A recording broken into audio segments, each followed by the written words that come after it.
computer. So I believe recording is in progress, so we can kick it off and get started. Well, thank you everybody for this inaugural town hall after having a little hiatus for a while. Thanks, Aggie, for getting things in the background organized, and JJ for the great communication happening there. And we're going to cover a few topics today. We're going to be, of course, going over very briefly a little update on dedicated private stacks, the importance of our code and data sovereignty for yourselves as channel partners and developers and agencies, but also for your clients and being able to give them that same uh, control and data sovereignty. Bit of a live demo of some AI tooling that we've been working on. We'll go over our AI bots as well, powered by platformOS, and then open up to general Q&A. But before we start doing that, we are going to have Luke from Siteglide give a little update on how things have been going for him and the dedicated private stack migration that Siteglide have been doing over the months. And so we'll hear from him first up. But before we do, just wanted to reiterate the dedicated private stack code and data sovereignty is really important more than ever. We're seeing in the age of AI where big behemoth companies go off and steal everybody's data and then rent it back to you through a prompt. So how small, medium, and other enterprise businesses going to compete with that without having to spend billions of dollars on their own research and build their own LLMs? Well, they can get a dedicated private stack.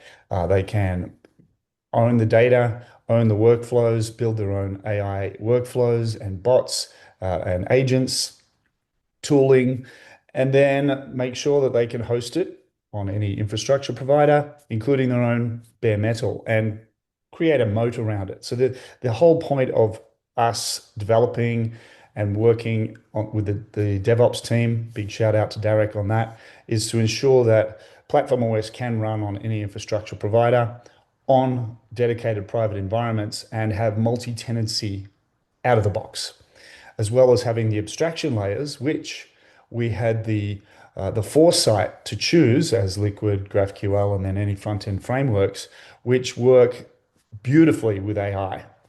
We could see the future before it happened, and we chose those abstraction layers deliberately, knowing that AI would love to use it. Of course, Markdown support is out of the box with platformOS as well, which helps reduce token usage.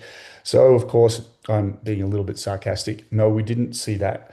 But it was very fortuitous that we did choose these abstraction layers because they lend themselves really nicely to what's happening now with the craziness around AI. We're all about augmentation here at platformOS. We don't believe that vibe coders are going to rule the world. Maybe one day they will. But more importantly is to augment real engineers, real developers, real UX researchers, real UI and designers with those tools so that they can do things faster. And if you're not jumping on the AI bandwagon yet, you are going to get left behind. That's just an absolute given. We're seeing it happen. But it doesn't mean you throw the baby out with the bathwater. You don't throw the human out with the AI taking over everything. So augmentation for us has been what we've focused on, and making sure that we don't just build another lovable, but we build something that in a traditional workflow for an agency and a developer, all the parts can be created with the help and augmentation of AI to speed things up, but we believe in the human in the loop. We also then see that geopolitically around the world, things are all over the place. So also importantly is data sovereignty, being able to run things in your own discrete environments with automated DevOps being the biggest headache and pain that everybody experiences when they are building a software business, especially a software as a service or platform as a service or an IDP. And so our automated DevOps makes that really easy.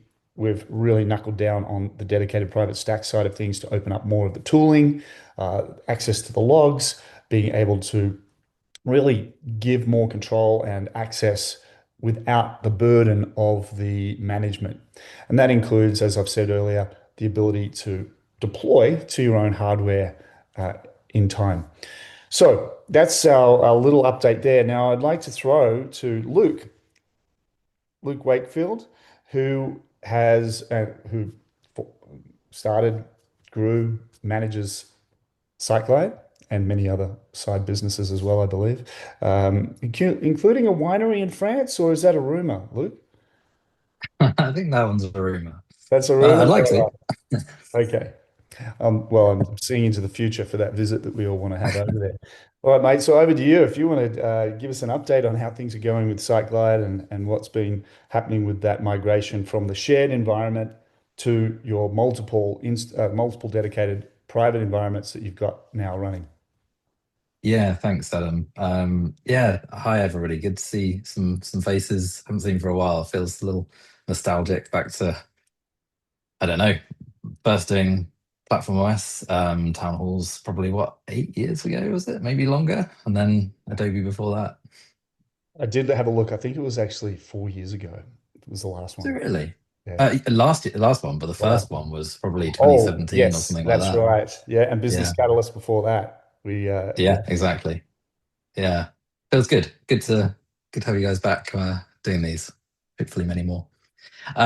Yeah, so I mean, I'll just quickly talk about dedicated private stack because a massive shout out to the whole platformOS team. I don't know what's gone on in the background, but I can imagine it was a huge amount of work, and I can't really imagine it because what you guys have done, you seem to have made it as seamless as possible for us, which makes it seem easy, but I bet you it wasn't. Things like DNS is probably the one I don't know how where you guys spend the most time, but DNS you can lose a lot of time with client support and that kind of stuff. And you guys have done a great job of trying to make that as seamless as possible. And where it hasn't, where there have been some differences between AWS Route 53 and Oracle, I've worked with Derek a lot and various people when there's issues, and the support's just been fantastic, really, as always. Come to expect it. But yeah, really a huge thank you. Maciek, obviously a massive thank you to you as well. I speak to you pretty often, and you're always there to support, which is really, really good. So yeah, I'll try and give a quick summary. There could be a lot to say, but essentially we've been able to get Siteglide set up on our own dedicated stacks pretty easily. Really, there wasn't a huge lift on our side at the beginning to do that.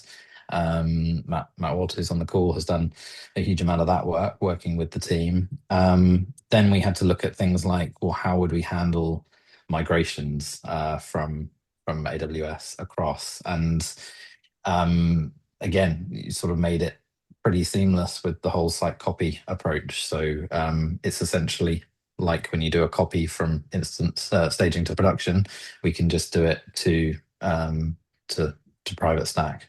We now have everything running on staging private stack going to one of the three production areas. So London, US, Sydney. So yeah, that's all been relatively easy considering to set up, and we now support it in the same way we're used to. There's some nice little benefits. I'm sure we haven't even scratched the scratch on what we can do with it, but vanity URLs, like having our own URLs, is a really nice touch. Cloudflare image transformation, really valuable having that available to us.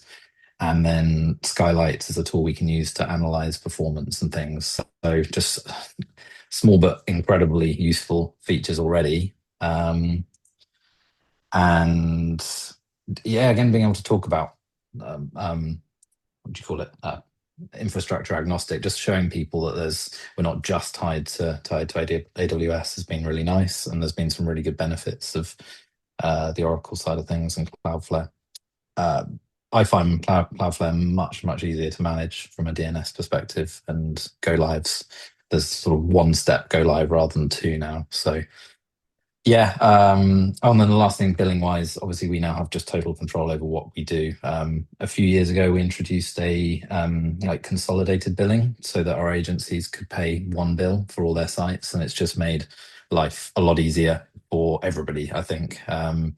in managing individual sites with individual usage and overages and things like that can be tricky.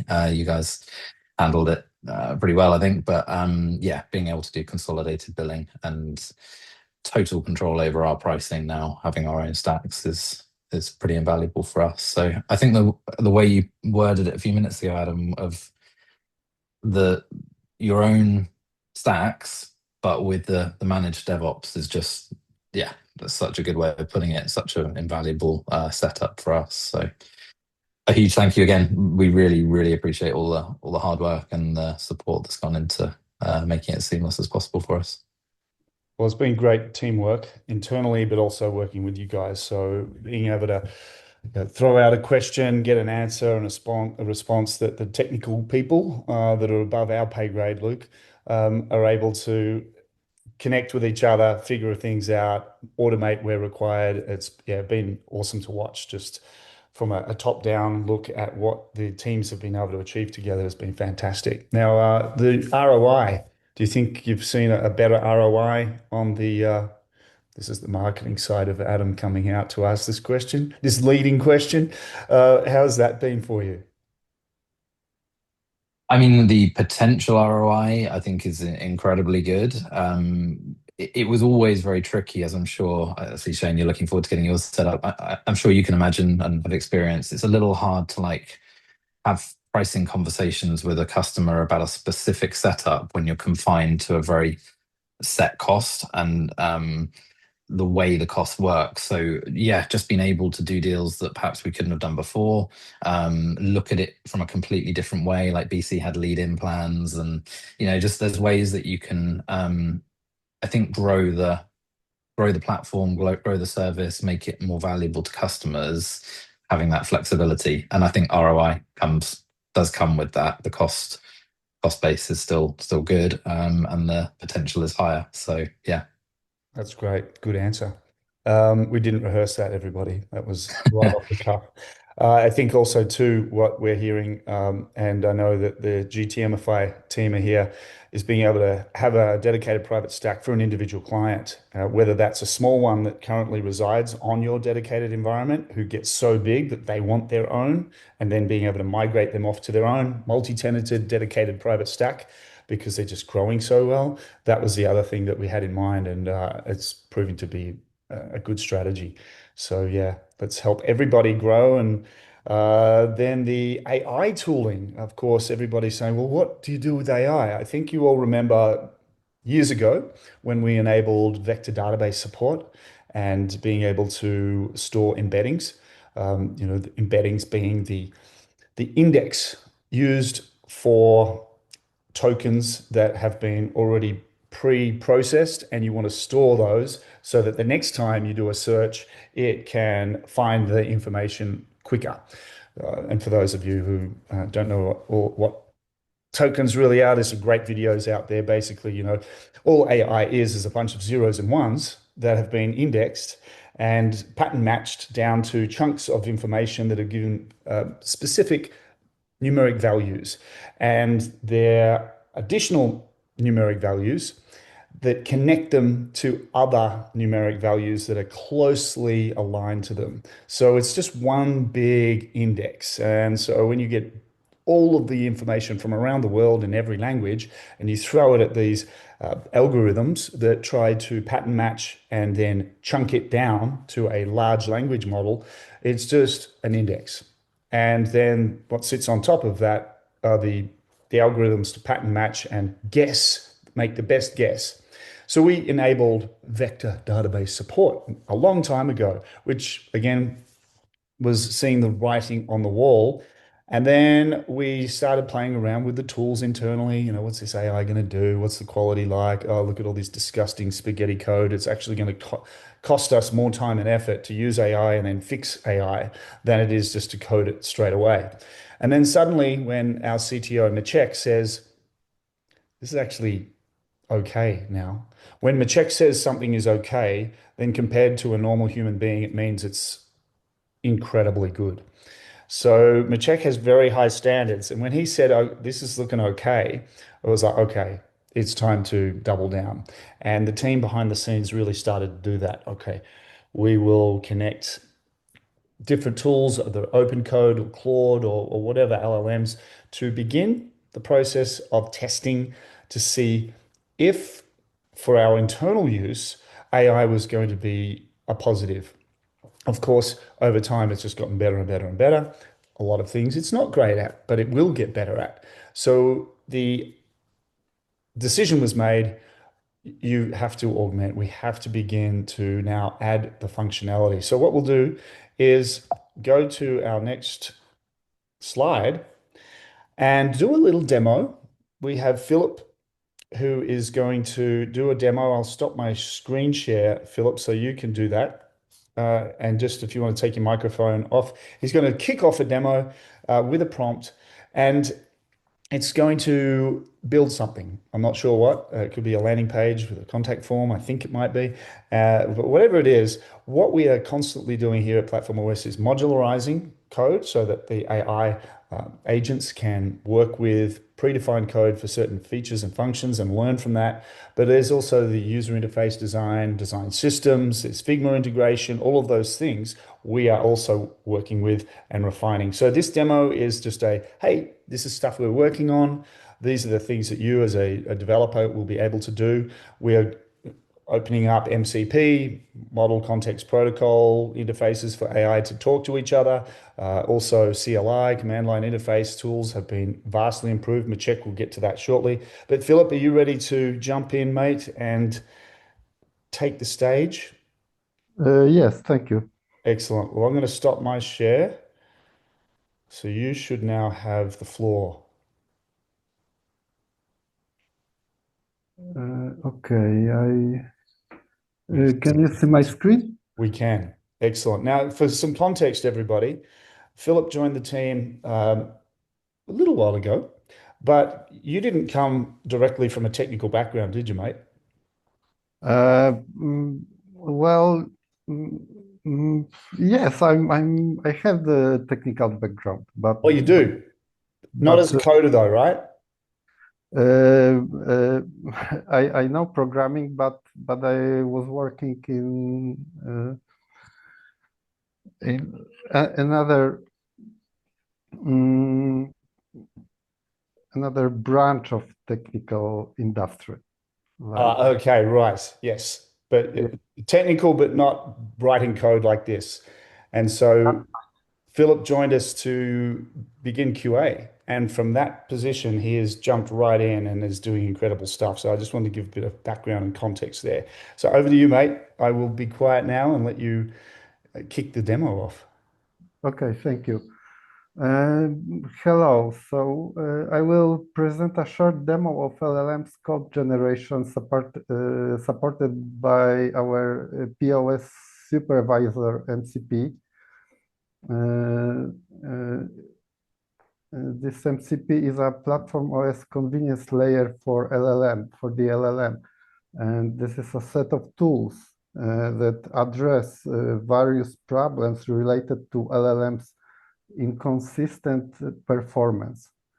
It runs as a local server and it is built on top of our essential tooling like platform OS tools, pos-cli check and LSP. And how it works. When we ask an AI agent to build on platform OS, there's a lot of guessing in the agent's work. Even if we provide documentation, the model falls back to its training knowledge, which is full of holes. And that guessing produces code that looks right, but deploys broken. The LLM is an evolving participant in process of code generation. It forgets, it drifts, it adapts, and it optimizes for local success unless guided toward global coherence. So the system around it must compensate for these flaws. And the POS supervisor tries to close that gap. It runs locally alongside the agent and continuously validates code, providing actionable fixes based on real platform constraints. We catch the agent red-handed and order to correct the error immediately before the file is even written. This prevents the agent from treating broken files as done and moving on. Errors are caught and fixed while the agent is still reasoning, not after damage is done. And this is very important behavioral case because the agent treats a file that has been written as a success. And from that point, it is less likely to return and fix it, instead moving on to the next file or task. And our POS supervisor is on GitHub right now, so you can use it at this point. Currently, you need to clone it to your computer and do some simple setting to use it, but it's very simple. And in the future, we will provide an easy way to install. So let me start with my demo. Okay, so you can see this is my instance. It's empty at this point, and this is my directory with the project. I have only hero image here and config and nothing more. I have modules pre-installed, and I have very simple setting. I'm using open code and open source LLM model, not the smartest one. And this is quite important because we want our tools to improve performance regardless of the LLM model used. It also proves that with solid tools, we are able to achieve good results with free and cheaper models. And I will use one agent and very simple setting. I'm going to ask the agent to build a simple page with a form that submits to the platformOS backend. And the task seems trivial, but in fact, it's the hardest part because the project is empty and the agent has no reference point in the existing code base. Just start from scratch. But if we already had a finished base, it would be easier to add new, even more advanced features. Okay, so I will copy my prompt, start a new session in open code.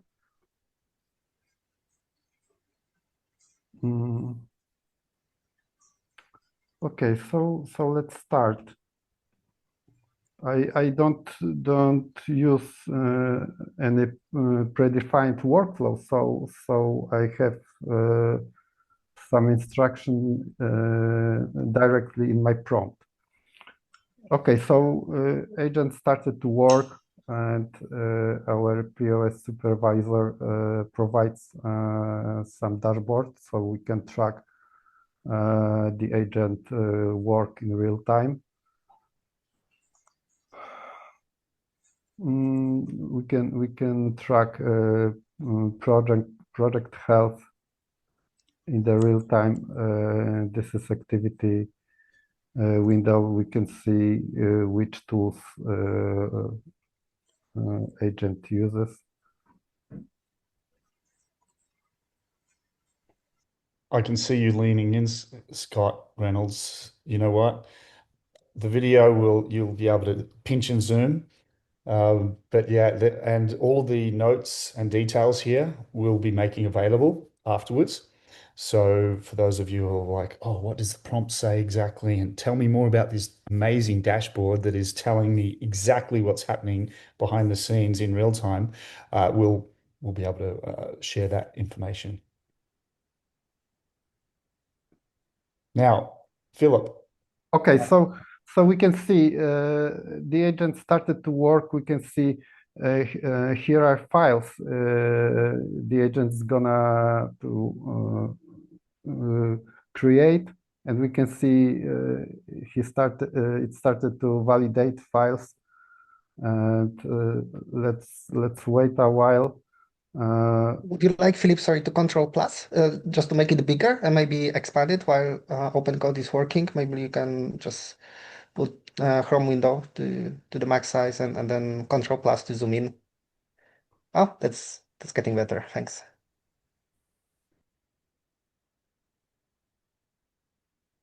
Okay, so agent is working, validating files, trying to do something, and we will see if we succeed.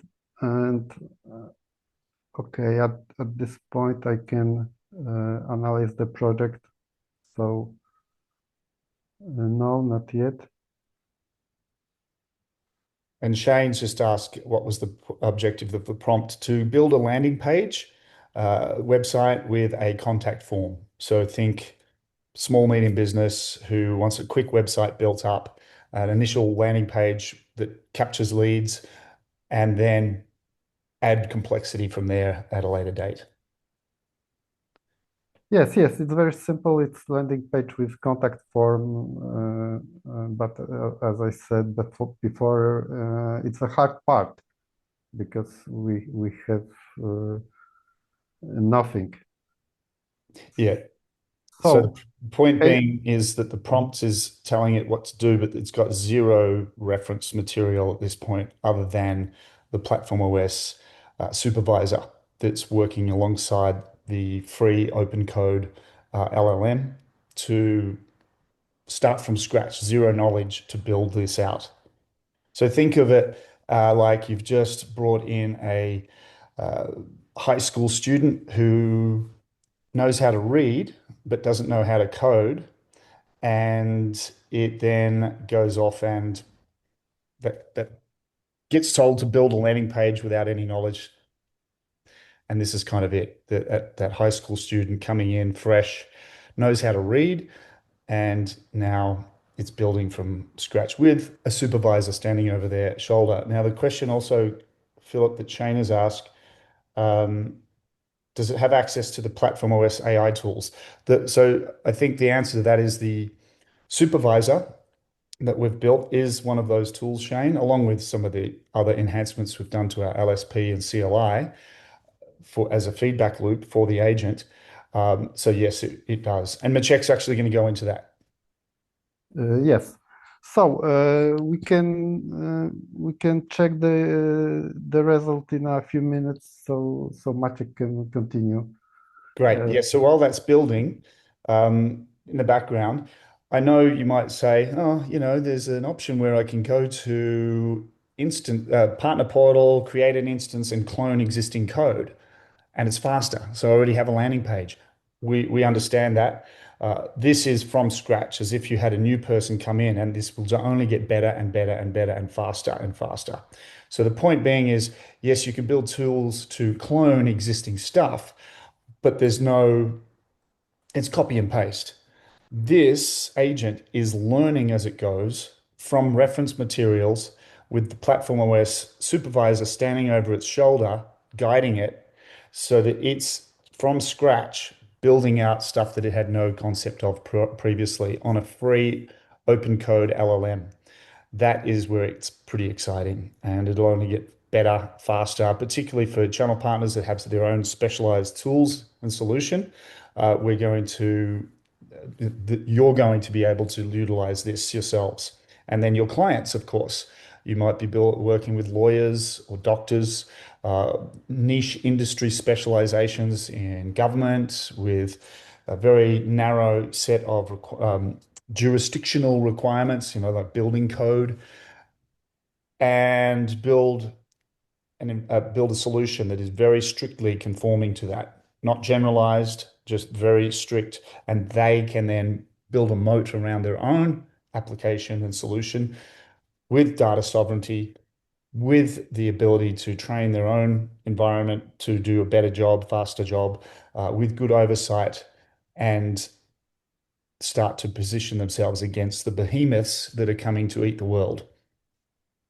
And as you can see, Philip's showing here now that his folder's suddenly filling up with extra content. We've got some liquid files being created. We've got some GraphQL, translations, pages, partials. It looks like it's learned. It's read the documentation. The supervisor has looked over the shoulder and guided to make sure that it's valid, verified, and that's coming along nicely. Another question. Are there multiple ways and methods to build on platformOS? Does this follow the same structure as your marketplace template? There's lots of different ways. This is actually probably borrowing from modules that we have, Shane, but let's just say you have a particular pattern and a way that you want to do things in code that you want to use. You will be able to do train your own stuff to work within your boundaries of how you want the supervisor to guide and use the code that Insights would prefer. But what we might do then, as that continues, Philip, and really great so far, this is really cool. We're going to come back to Philip, but we're going to throw it over to Maciek to give us some background on all the other exciting things that have been going on. So if you want to, for now, stop sharing, or actually, oh, there we go. Something's happening already. And we'll be able to refresh and see that this site oh, there you go. It's in real time updating the design. It's changing the look and feel. It's got a contact form. It's behind the scenes, probably figuring out how it needs to create the mutations to save that form into the database, validation, verification, admin, login, all of those things. So Philip, we'll head over to Maciek because it looks like things are happening over there with you, but we'll move along to the next step. If you want to stop sharing your screen for a minute, Philip, we will come back, and that's looking amazing. Okay, thank you. Great, thank you. And you will share screen, Adam, yes? Oh, yeah, that's right. I'm doing that part, aren't I? Yeah. I will share the screen and share. Thanks for reminding me, mate. And I think I'm over here. Here we go. All right. Great. Thank you. So hello, everyone. Yes, I would like to talk a little bit about the tooling behind the scenes. And on the next slide, you will be able to see a diagram that was also shared in our Inner Circle channel. And it shows an overview of the ecosystem of the tools that we've built. Some of the tools are extensions to some tools that have been there since the beginning, really, like pos-cli and so on. Some of the tools are dedicated AI tools like skills and MCP integrations. So I will be talking and walking you through this, how it works and why we've created those. So on the next slide, you will be able to see what our day-to-day life looks like as developers currently. So we no longer have Visual Code Studio or other IDE. Most of the people currently, they use tools like Cloud Code, which you can see in the screenshots, or OpenCode or any other tool. We as a developers provide prompt. AI agent does some magic. It leverages all the integrations. In the screenshot, you can see example of loading platformOS skill that I will talk about in a second. And then AI agent just speeds up some code. And our job as developer currently, or at least for me, it's been experienced that it's to review, ensure that there is a proper test coverage, manual, pretty much more like reading the code instead of writing it anymore because LLMs are so much better in writing the code. The problem is obviously that you cannot trust the output. and you need a lot of tools to verify it, whether it's platformOS application or JavaScript, TypeScript, Python, doesn't really matter, right? You always have to verify in all the technologies. So using this flow, and we wanted our tools to be easily accessible by AI agents. So let's talk about the first tool that we've created, which I believe is one of the most important one, and Philip already highlighted it. The next slide, you will see the description of pos-cli. If we can change the slide, Adam. Thank you. Yes, so pos-cli check, maybe it's not a totally new tool because it's a rewrite of our old platformOS check, which was written in Ruby, but we have written platformOS check from Ruby to Node.js, so it would be super easy to install it, and we wanted absolutely to make it part of pos-cli because it's such a fundamental tool that it's super useful for AI agents, for developer, for humans as well. And what it is a linter. So it shows you all the syntax errors that you might have in your applications. It shows you if you try to use function that is not defined, and so on and so forth. And this tool can be accessed through MCP as well, and it is part of post-supervisor. So post-supervisor behind the scenes loads it as a dependency and invokes it on each of the file.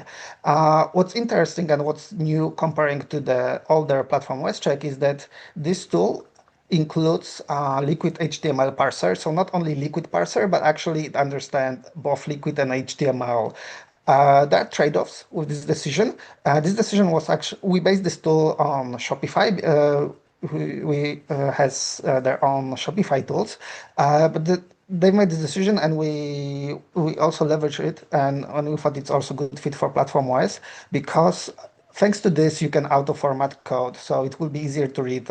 As I mentioned, reading code actually is now more important than before. So you want the code to be consistently formatted and so on. So now you can automate it, and you can ask your AI agents to output the code per your rules, per your preferences. The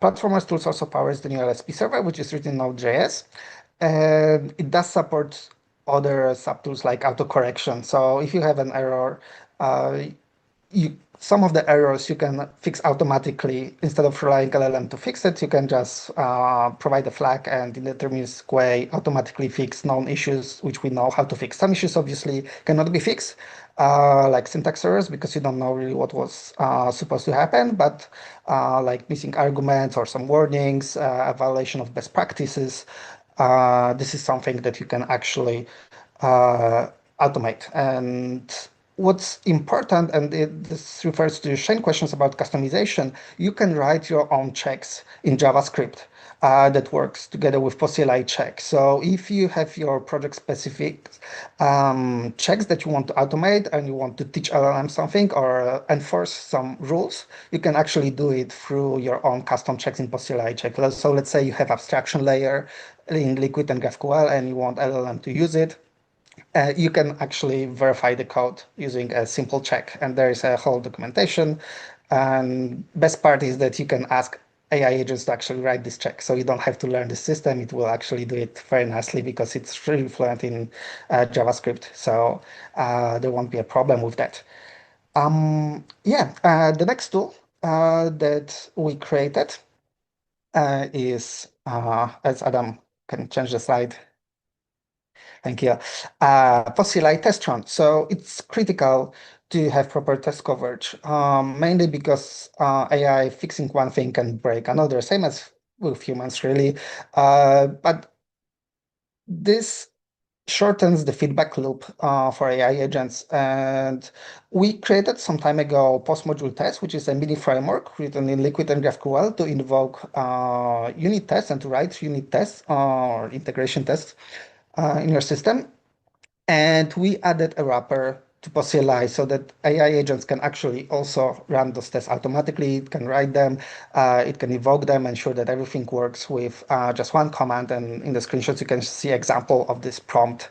So that's also something that is critical to fix the issue that Philip was highlighting, that LLMs hallucinate, it creates code that doesn't work, or maybe it just pretends to be working. With tests, you can avoid regression issues, you can ensure that the code does what you want, and it's so much easier to read the code initially to understand the output and to see if the business rules are valid, rather than trying to read all the code yourself, function, and do the computation in your head. So this is what we provided. A nice thing we've added, and we will keep continue improving this tool, is that we've added the transaction tag, which is also used in this framework, meaning that all the tests are wrapped in a transaction, which is at the end reverted, so you don't commit any changes. So you don't actually change your database state in the test on the test instance, and you can invoke the test multiple times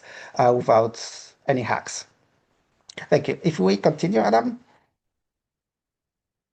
we'll see another tool. So it's been our experience that when you invoke AI agents and you ask it to write code in any other environment like JavaScript, TypeScript, Python, again, Ruby, anything, it often wants to verify itself. So it wants to invoke arbitrary chunks of code just to see the results, just to confirm how it works, or maybe verify its hypothesis. And that's why we've created a way for it to also invoke arbitrary platformOS code, whether it's liquid or GraphQL. There are two commands, pos-cli exec liquid and pos-cli exec GraphQL. They can take as argument either the string, which is the code. So for liquid, it will be liquid code, as you can see in the screenshot, or a GraphQL code, and it displays the result. And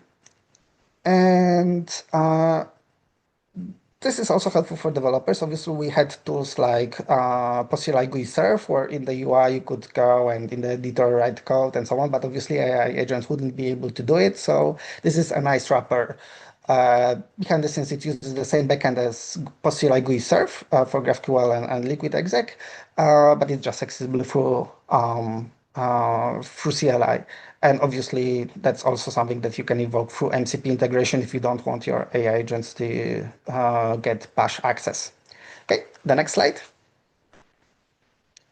So one more improvement to pos-cli we've done is we improved pos-cli deploy. And our main idea, what we wanted to achieve, is improving performance, because we didn't touch this code for quite some time. And in some scenarios, it could be heavily optimized. And we also encounter some scenarios. People are writing more and more complex advanced instances, and they need to, we want them to move quickly from shared stack to dedicated private stack if they ever choose to, or maybe extract an instance from the dedicated private stack, but multi-tenant one, to a dedicated private stack per client, for example, because the site grows so big that it makes actually sense to do so. And pos-cli deploy is like a key concept that that is invoked many, many times during the day. And also for larger instances, it's important to get quick validation whether something works or not. So we improve performance greatly. And as while doing it, we also realized that we can fix some UX issues that always been there, and that kind of delay feedback loop from AI agents. So if you've been working with AI agents, you know that AI agents make a lot of mistakes. The magic is that it can correct itself, right? So it's not so much about getting the right result the first time you try, but the key, at least in my opinion, is to create a proper feedback loop for AI agents so it can verify itself and correct all the mistakes. So obviously it may deploy multiple times. Maybe it thinks that everything is fine, but then when it deploys, and as Philip mentioned, actually there are some errors during the deployment. And the old behavior of pos-cli deploy was that the user who was deploying our AI agents could only see the first error that was there. So if there were like 10 errors, you had to do 10 deploys and fixing one error at a time to see the next one. So this has been changed, and now we will be displaying all of the errors at once, all the validations. You will be also able to run it in dry mode. So if you want to just validate the code server side, because there might be some differences between the pos-cli check, which is using the liquid HTML syntax parser and not the actual liquid parser that is used server side. So there might be some nuances, which we obviously will try to minimize, and hopefully the end goal will be that there won't be any differences, but the, they might be for quite some time. So we wanted to give you a way, or AI agents, a way to do a deploy without actually deploying, just validating the code and ensuring there are no errors so it can continue working on what's there. And we also added some basic report just so you can get visual confirmation that you know what happened, because the old behavior was that you just got a success message and you really didn't know what happened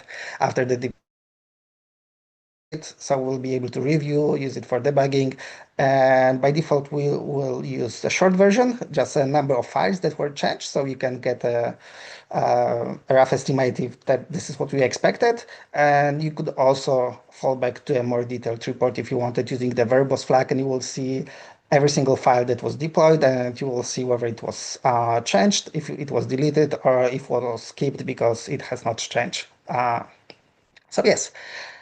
Next Okay, slide, please. just a quick one before Yes, we change. sure. Orders of magnitude on the performance. Do you have an example of how long it took for a long deploy versus the new version, just as a reference?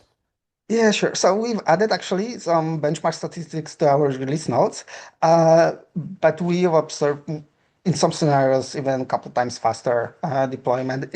A lot of things depends on the exact specifics, because you can deploy a big instance, let's say like a lot of files to a new instance, for example, which is called deployment, right? So it's empty instance and you have to create all the files. Then you can repeat the process and you want to skip all the files, for example, right? It is a completely different path, one path where you don't change anything, or you just change one file, but you deploy thousands of files, for example, right? So the improvements differ depending on the exact scenario, but all of those paths are way faster.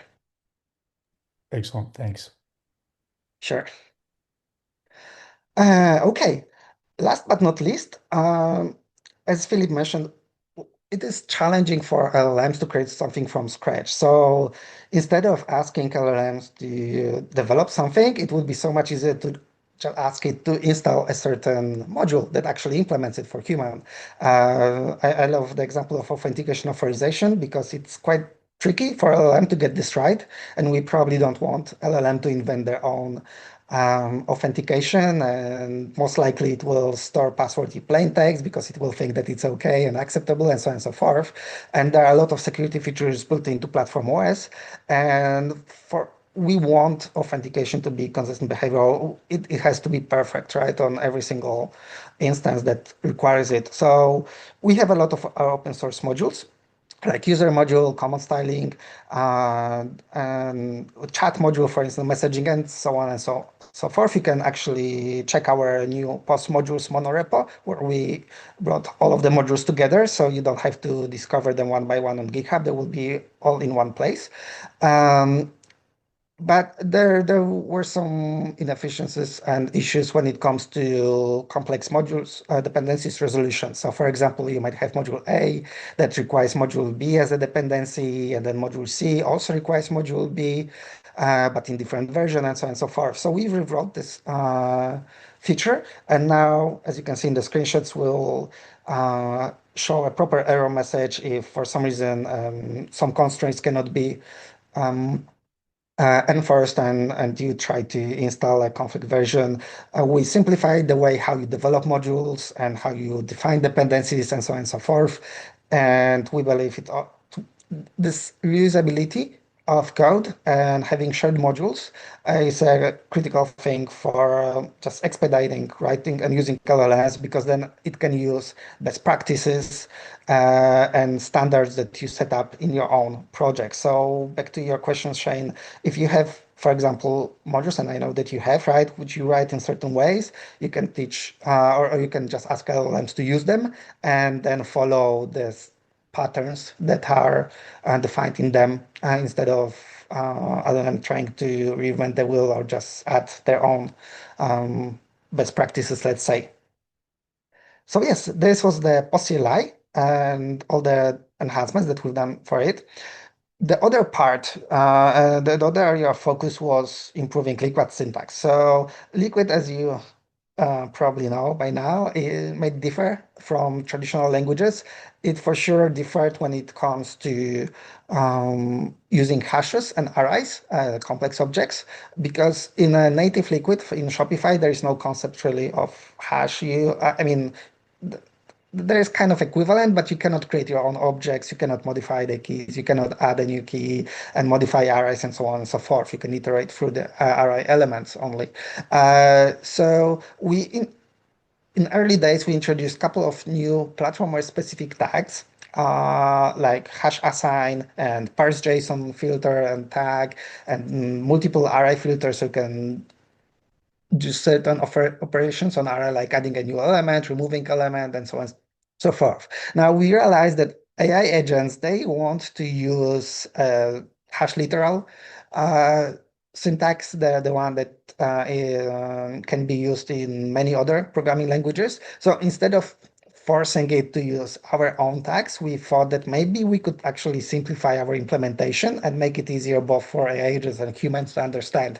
And that's how we started working on the syntax improvements. And this is already in production and it works. So you no longer have to use hash assign or parse JSON. You can actually use something that looks so much more familiar. We also added string interpolation to make it easier and to reduce the amount of code that you need to write to achieve certain results, because in certain aspects, Liquid can be very verbose.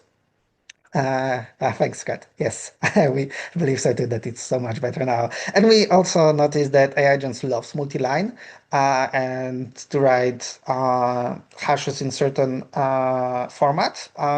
And by default, Liquid didn't allow, specifically the Liquid tag didn't allow multi-line arguments, so we've added it as well. So yeah, less error for LLMs. There is much higher chance that it will get it the first time. It will not have to keep iterating and fixing issues that it shouldn't really fix, and we can do it on platformOS level. Thank you. Next slide. This is that Adam already highlighted. This is Markdown support. So this was one of the very first additions that we've done. Because our documentation site is written in Markdown, which turns out to be actually a perfect fit for LLMs because it uses much less token than HTML site, for example.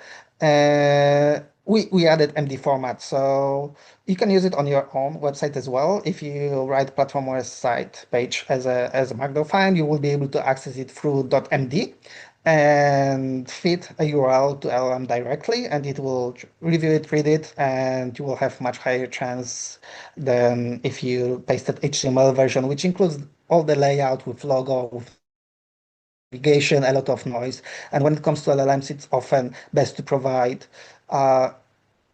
less tokens, but more to the point, because the more information you feed and the more noise you add, obviously it will get very easily confused and you will get much worse results. So that's also something that deserves a highlight. Next one. And here we go to the actual AI tools, right? So we've talked about all the improvements that we've done, but we've also experimented with some AI concepts. So our first repository, which is open source, and you can check it, is platformOS AI tools. And we have instructions for cloud code and open code, and it consists of platformOS command, which actually is there to invoke a skill, and then a skill MD file, which includes instructions of how to use platformOS. And this is something that you can use as a starting point, for example, and customize to your needs. So, for example, we did use some of our best practices. So we love using commands, for example, and events when it comes to architecture, structuring the code. But if you don't like it, you want to use different, you can obviously create your own skill very easily. Probably everyone nowadays is just using AI to generate the skill. And this is also what we've done. We feed it with the documentation and we ask it to create the skill MD.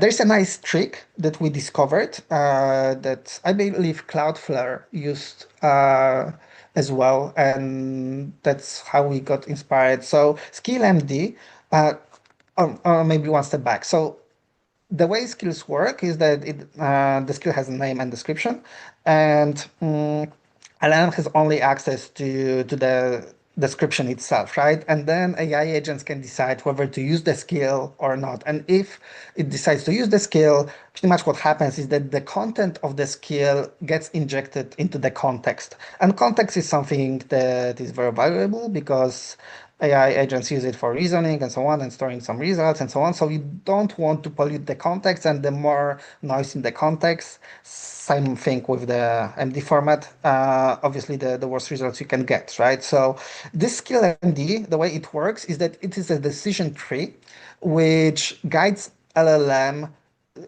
what references it needs to fetch additionally, depending on the task it has. So for example, if we ask LLM to create an integration with a third-party system, right? Through the skill MD, LLM should realize that it needs to check references to API calls and GraphQL, how to invoke the API call through platformOS and so on and so forth, but it will not, for example, display information about a concept that is unrelated to it, like creating a record in the database, for example, because it may not be needed.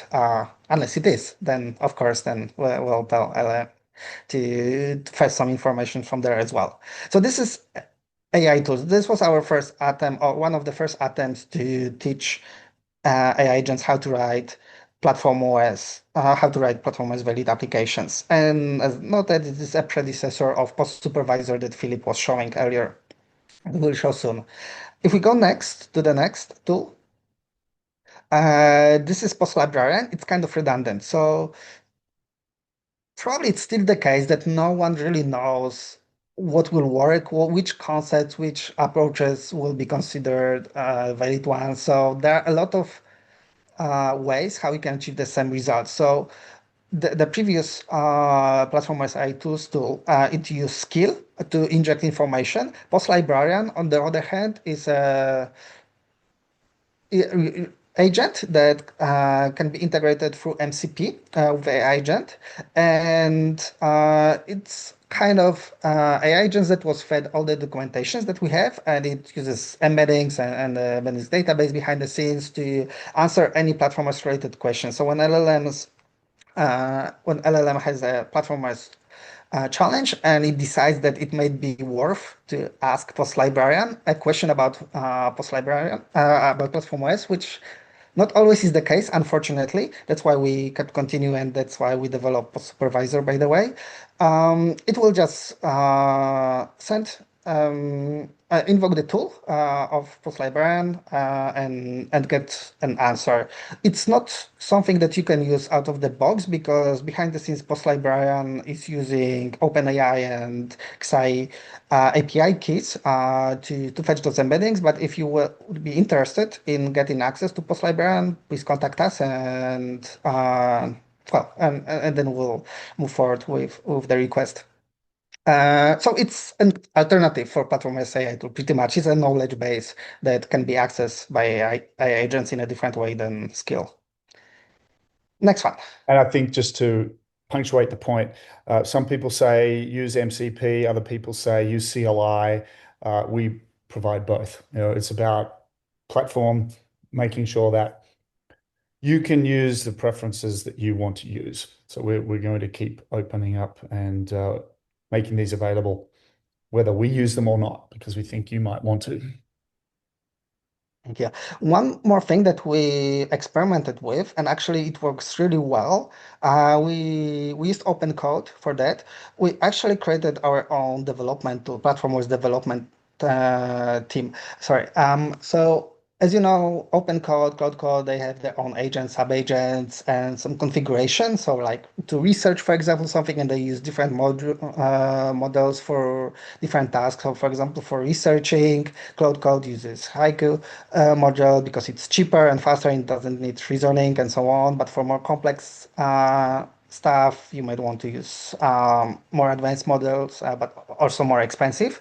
But those tools give you also access to configure your own agents and sub-agents and to what tools they should have access. So we we created a development team that consists of lead, which actually is responsible for planning, project management, creating tasks, writing acceptance criteria, writing all the necessary references that needs to be understood before implementing the task. So, for example, if there's a task to, again, integrate with this third-party application, the lead will make sure to create a task and note in this task that you need to understand API calls and you need to understand background jobs and so on and so forth. So that's something that we'll probably make public at some point. For now, we are experimenting, but I wanted to highlight that this is also something we look into. So we are not only relying on default settings from open code and cloud code, we actually go way deeper into it. And we can observe some better results. But obviously, this is more complex and it's a bit slower than using those defaults because there needs to be a lot of iterations and so on. That's why we decided to show post-supervisor today instead of our custom dev team. But maybe if you are interested in hearing more about it, you can let us know and maybe we can organize another town hall and go deeper into that topic. And if you That's do just it. request that, we will be using the CEO agent and the CMO agent to run it. So I actually won't be there. It will be my agent and avatar. In fact, I'm going to be able to hopefully pretend that I'm working when I'm not and join Shane on the beach and have our respective agents do all the work. Okay, last one, for supervisor. So that's the tool that Philip is showing, and it actually uses a lot of the previous tools. So it has access to skill, and it duplicated the skill, but it was inspired with the platformOS AI tools. So it uses skillsmd, it uses platformOS check, and obviously all of the pos-cli commands, and this seems to be the most promising result so far that we've got. We actually have uh, experience of providing this tool to our non-developers, and they can actually create prototypes on platform as same as they are able to create those prototypes on Lovable. Now, we don't really recommend going to production with that. We do believe that this tool should be mainly used for developers and to augment them and not to replace developers. But as wireframes, as prototypes, that's probably actually very good usage, right? And if you don't plan to deploy it to production, then, well, we will probably use it internally for this purpose, as we already start doing that. So yes, I guess over to you, Adam. I'm not sure if Philip, you would like to show something, or do we go straight to AI bots? Yes, sure. The page was ready at the moment when I stopped to share the screen. So I stopped the agent and this is the result. It's maybe not very impressive, but you can see that the form is written to the database.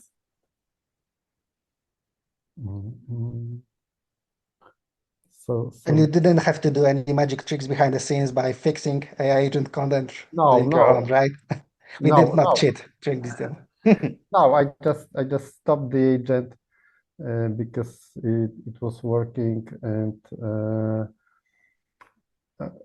as I So said, what Maciek was alluding to there is builder.ai. I don't know if any of you used builder.ai back in the day. It's an AI-powered app creation tool which had 700 people out of Bangalore actually doing the code. So it was actual in intelligence, not artificial intelligence. But no, we didn't do it. You can check the logs. Everything was done through the agents that were zeros yes, and ones. the page is not very impressive. Okay, but what is impressive is you can see here. Here we can see errors made by the agent when generating the code, and without a post supervisor, agent would probably fix something and also introduce another error. So we can call it like error cycling.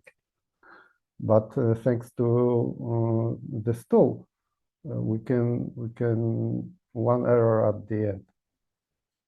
So the project is almost 100% healthy. And Just to note too, for everybody, the integration of our design system or your own design system, and some of that integration with Figma Make, and being able to have the whole workflow end to end, so that there can be beautiful, consistent, tailored solutions that your agency wants to be able to build around, either for your own internal staff to leverage and make better for more productivity, or certain tools that you want to make available to create your own lovable for a niche. That's all where this is going. okay, so thank you. I think that's all. There is one question to you, Philip. Does the supervisor keep track of tokens? Shane is asking. No, it's not, because this tool it keeps track of itself. It's not the full agentic observability or something like this. But in this scenario too, Shane, we're using open code, so it's a zero cost deploy. Tracking of tokens is, you can observe in agentic runner. So yeah, so there's a couple of ways you can keep your eyes on that, mate. Your credit card that you want to check at the end of the deploy, and some of these toolings. But yeah, you can see here in the agent itself, it had the token usage. And the idea of a supervisor and skills and all the other stuff that we've got, the MD support, is to minimize token usage as much as possible.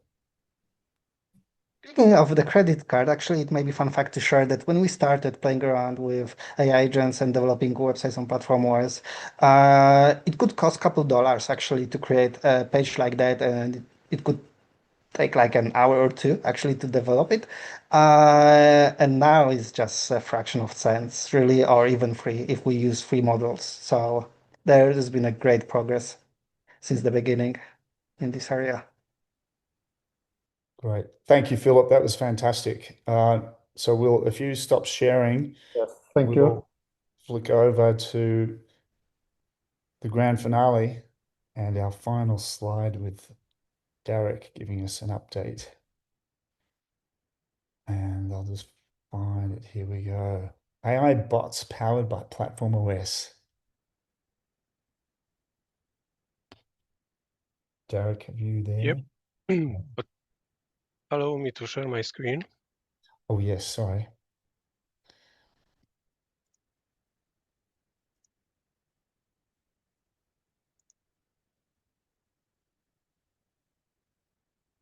Yeah. Okay, maybe a few words to add to previous topics. Yeah, you can see now there's an open code session with my team, our team. Actually, I've been mostly working on this, and that's the team Maciej presented. Yeah, there's a bunch of workflows and agents being part of this team. There's an architect, there's a developer, reviewer, QA. There are some workflows specific to task. We can set the first agent. It's what was it? It's a lead responsibility is to split task, analyze the topic, ask questions, to get more information from user, and then prepare a backlog. One nice thing as a bonus also, there's a nice MCP, and actually it's a tool. It's a backlog MD. It's an MCP. You can integrate your team, or actually one. There is only lead who is integrated with backlog. when they put all tasks. So it's pretty like easy for us to actually. I'm using this this backlog MD everywhere where it's possible. This is a backlog for working with this project AI bots. So there's a bunch of tasks to be done. There's also like acceptance criteria, what should be like, no, when task is done, when we can say when task is done. So it's to add to this. Yeah. So let me jump now to bots. So bots are a different way of using agents. We can like transform them into assistants, private assistant, or an assistant like your support assistant, your company assistant, my assistant. Like when I work with Kubernetes, when I work with bunch of 100 metrics, so analyzing all this, watching those dashboards, it's like a tricky part, and I can ask bot to quickly analyze. They are perfect at analyzing data, mathematical data like numbers and stuff, and summarized. Those are for us. I will show you in a moment. So our bots can do many things. You probably have heard about the first bot was a OpenClaw, which stormed the world, and like there's this paradigm shift thinking about AI, and there are like other alternatives. So we are using one of the alternatives. Actually it's a zero claw, pretty small agent. They can run everywhere actually on Raspberry Pi. We are running those. I'm running those bunch of bots on my home lab cluster, and currently also it's deployed to, where was it?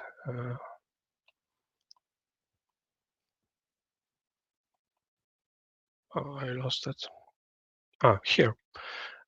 It's deployed to our QA private stack cluster. I got 2 bots for this presentation, and yeah, bots can do a lot of things. Like they've got persistent memory. We can like say request them to index some data, and this is embedded. There is a connection to OpenAI embedding models. They can do live searches. They've got they've got connected some MCPs to do searches, like Tavily. There's a bunch of other like DuckDuckGo. Also, Brave got a nice MCP and not that expensive, because yeah, everything is like paid today. We can ask them to automate things. I've got my that's my private assistant. Let me find it. It's not here. I've got that's the Discord. So we can connect those bots to multiple like channels, communication channels. It can run on your Slack server. This one is my Discord server. So every day I've got a summary of the most recent news from trending discussion from Hacker News about AI and agentic. Also, there's another like Kubernetes. I've got a market bot who can do for me like analyze a stock and say if I can like hold and buy, and yeah, things like this. So we can use those bots in a multiple ways and pretty easily. What else? That's schedule task automation and schedule task, skill learning. We can like teach them easily a lot of new skills. This could be like, this one is a Prometheus skill running on a cluster, and I like instructed it. It's injected into context when it's needed. Also, it's not actually. Don't look at this because it's not always, and so it's injected into about context on demand, and just to not pollute the context. So keep it small, and yeah. So that's about skills. Yeah, they can reach. They can analyze data, read files. They can a lot of things like read PDFs. Our current bot. Yeah, we can also have multiple bots in one installation. We can have a specialized bot. We can have a bot like researcher. We can have a bot like I've got one is just to talk to stock API. So just to, and the first bot on this deployment is a like only router, so it knows the part of his team and like routes requests and send it back to you, to me. Also integration, you can connect if you're brave enough to your Google workspaces, emails, and other things, and it's secure. Our installation is secure by design. We try to think from the first start, like first like deploy, to be secure, but are encapsulated. They are closed. They cannot like reach any endpoints that are not allowed. So there's a low list, and yeah, it's secure. So even like if someone like manage to get into our bot and take control, so they won't like do any harm for us, hopefully. Yep, so yeah, and we can attach MCPs to like add more and more to those to capabilities to our bots. Yeah, through the automation, we've got monitoring, like every 10 minutes check Prometheus metrics, but check any metrics, check my email box, notify me about there is a, yeah. Okay, so let's me down. Maybe that's I think it's, I already thought about this. Yeah. Okay, so I will show you. There are 3 ways for using those bots. There's a personal bot, there's a instance platformOS instance bot, and there's a cluster bot, like private stack bot. It can like check what's going on cluster, what's what's happening. So this one, the first bot, is yeah, that's a private stack cluster bot, and I asked him to analyze traffic. Traffic is our proxy. It's like for requests. So I can see that we've got quite okay stack, and now there are, yeah, you can read that's the summary of real right now. I can even show you that's not recorded. Okay, there's another like example of what we can do. We can, it's for me actually, for those DevOps team to check what's going on cluster. It's not for like private stack owners or customers, but yeah, we can add more and more. We can like check metrics for Elasticsearch.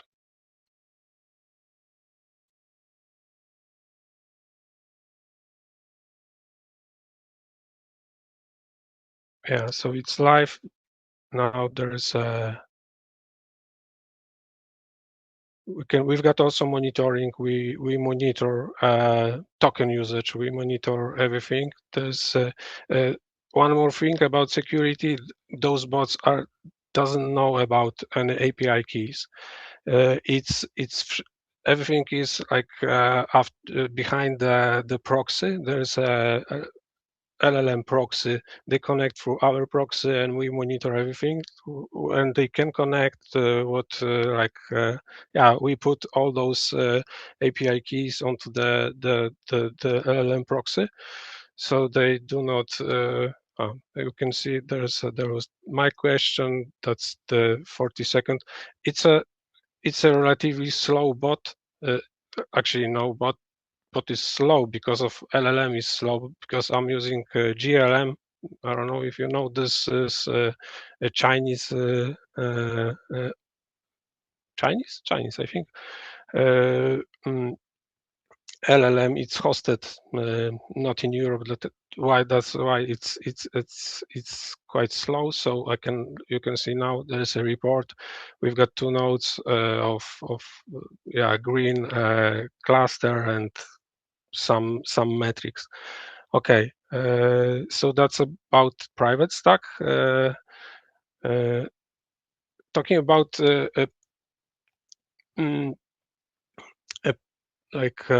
private assistant, or like, yeah, it's a wider topic. You can like turn your agent into like your knowledge base. Here I just ask him to index the documentation for for our pos-cli from README, and it can fetch the document, analyze it, and index it, and then now I can like ask it a question to help me with working, like to work with efficiently with pos-cli. So that's pretty easy way to perhaps it's even we can like order it to scrape the some pages to and keep your data, like you can create a cron job like automation every day, like every day, maybe it's too often, every week scrape the some page and update our knowledge base. So, and then we can talk to it. Here we can talk through this chat window.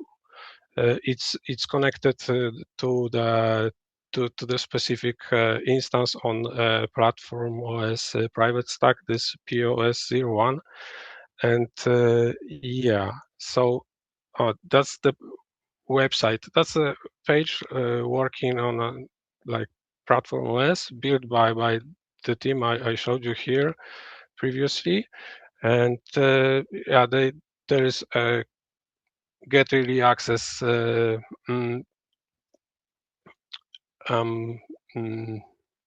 form, so I can like fill it with some. Yes, so the form was submitted successfully, and now I can go to another bot. This bot is connected to the instance. It's a prototype of this GraphQL proxy. It connects through like pos-cli has a GraphQL capabilities. It can run some queries, so it's like the same. And this bot can send some queries through the proxy, because the proxy is like there's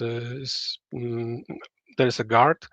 It can only run some whitelisted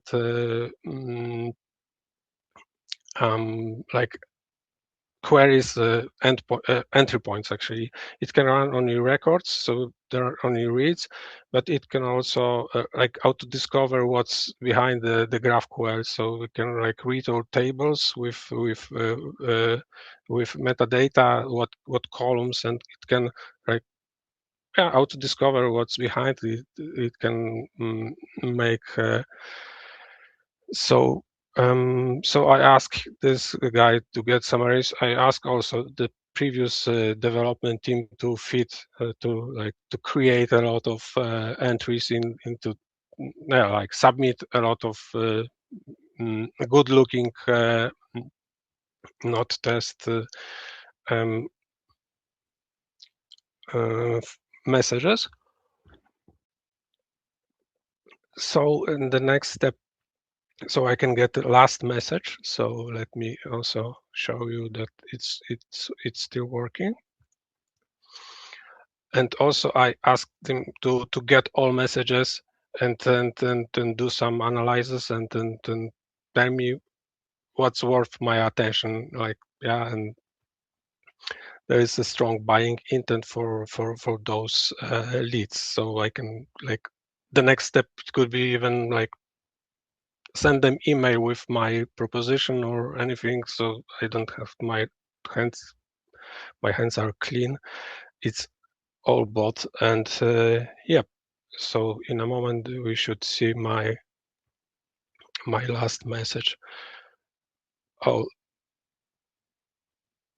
why it's not here? Okay, there's 31.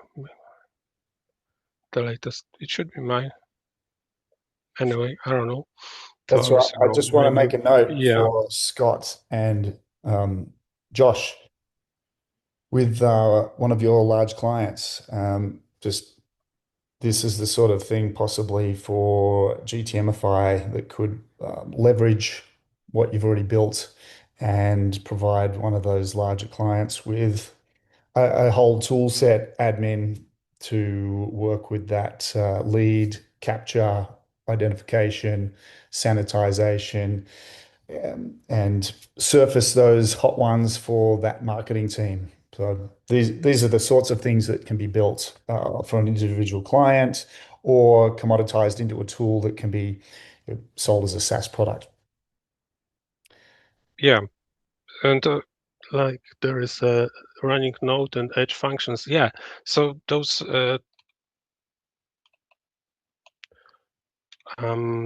yeah, that's a proxy. That's actually it's a custom build, and also those bots have capabilities of like extending them with they private own like sidecars and functionalities. Like this one only has a GraphQL proxy.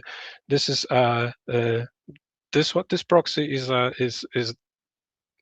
for this functions like those chat windows and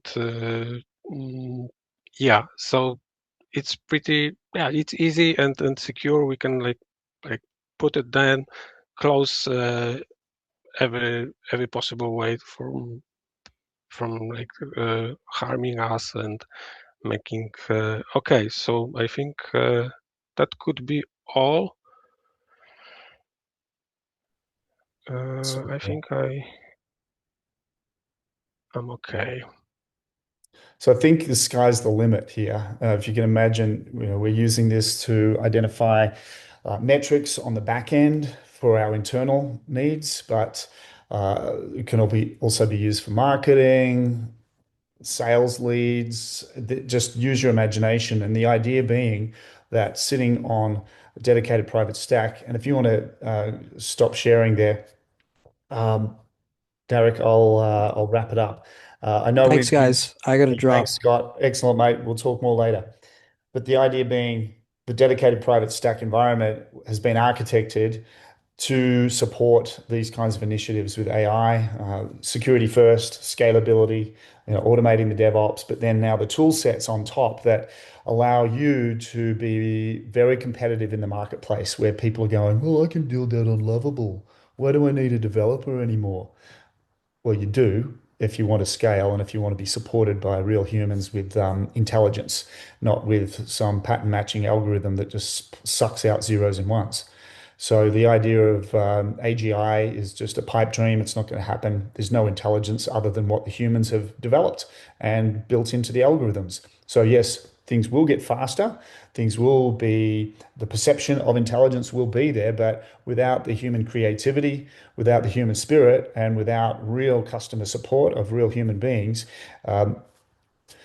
larger organizations will struggle, and we're seeing that. It's like, ooh, AI is going to do everything for us. No, it's not. It's going to help smart people do things better. So your 10x developer becomes a 100x developer. A marketer is going to be more efficient. So if we're not using the tools, we're going to get left behind. So that's been the focus of our team, to not just take the latest and greatest and run with it. We've been experimenting with lots of different things, and we're not sure exactly what direction everything will go in. But one thing we do know is, if we don't use the tools and if we don't embrace and augment our teams, we will get left behind. And I think that what we've demonstrated, and the internal ethos of our team at platformOS, is use it for the best that we can get out of it, but recognize that without the smart humans, it's going to end up being like the snake that ate its tail. AI will end up in a nil sum return unless it's mathematics based, unless it's immutable laws of physics that it's leveraging. Creativity, problem solving is the human element. And that's what we're leveraging AI for. And we hope that you'll be able to take and do likewise with your clients and move up the value chain in certain areas where you might not have been able to compete. We can help you absolutely close big deals. And as Derek pointed out, the agenics side of things, creating agents for a particular purpose and bots, whatever the use case, we're able to come in and support you to implement those for your clients, and go forth and multiply, become very competitive. And we hope that this exposed some of the things that we've been working on behind the scenes. I am conscious of time. I know we took an extra half an hour, but our dress rehearsal suggested that might have been the case. But it was a great demo. Thank you, team. My team, of course, made all of this happen. The work that's gone on behind the scenes has been phenomenal. Daryl, thanks for the thumbs up, mate. Any questions? We'll stick around for a little bit just to ask any questions. Thank you for asking as we've gone. They've been great questions. Open the floor for a moment if there are any. If you think of them later, reach out. As Derek had that URL, he will share in Inner Circle, and we'll make sure that anyone who's interested in what we're building there could be, kick the tires, understand what it is as a product offering for your clients on a dedicated private stack. Over the coming months, we'll be looking at how we can do that in a more automated, simplified way. But everybody's learning right now, and we are hopefully adding value to you and accelerating your ability to digest the craziness of the AI landscape and how quickly and fluid it is right now. But I think we've demonstrated that the team are on it. So thanks, team. Awesome work. So we'll leave it at that. More town halls. Yes, actually, Shane will be presenting the next town hall. He's going to take us through a live demonstration of migrating insights over to his new dedicated private stack. We'll link that, mate. But yeah, we will. I think now that we've really started, the dust has settled on a lot of the infrastructure upgrades, behind the scenes, the things you don't see, which is the typical iceberg analogy. There's a few things you see at the top, but the bigger part of the iceberg sits under the ocean, and the team are behind the scenes doing all sorts of stuff. You've seen our Postgres upgrades. You've seen other core platformOS dependencies being upgraded or not. They're just happening seamlessly behind the scenes. We want to make sure that we have minimal interruption to you and maximum benefits without needing to know all the details behind the scenes. But we have constantly been doing a lot of stuff. Shane has a lot to show, so might have to get you on that agenda then, Shane, and we'll talk about that separately. We'd like to do more town halls, and we're certainly going to be sharing some other things that we've been doing, particularly with solutions. We've got our new community solution. We're going to be migrating everybody over to that, and anyone with a dedicated private stack gets access to all that code so that you can use it yourselves, contribute, sell it, white label it. Government solutions, the same thing. You'll be accessing a lot of high value code that you can go and sell. So we're looking forward to getting others across the line on the dedicated private stacks. And once a quarter, I think, yeah, that is definitely something we should be doing, and we will make that happen, Shane. Absolutely. It's been great to see familiar faces, get the feedback. For those watching the video, thank you for coming all the way through from the start to the finish. Appreciate that. I usually run my videos at 1.3 speed, so that is how I consume more content. And we look forward to the next town hall, and we'll see you all in Inner Circle, Slack for now, until we move you all over to our new amazing community solution that Artur will be rolling out. He had to drop off because he had other calls to be on. We'll talk more about that later. Just ask AI to summarize the video. Exactly right. I could have turned that on, but I didn't. Thanks, everyone. Thanks for everyone's contribution, work behind the scene. Luke, thank you for your little update as well. All the best to the team, to the GTMify team also, who are running a dedicated private stack. I think some of that agentic bot stuff that Derek just showed could be really useful for you as well. And we look forward to constant improvement and supporting you all in your endeavors. So thanks, everyone. All the best. Thank you, everyone. Many Bye. thanks.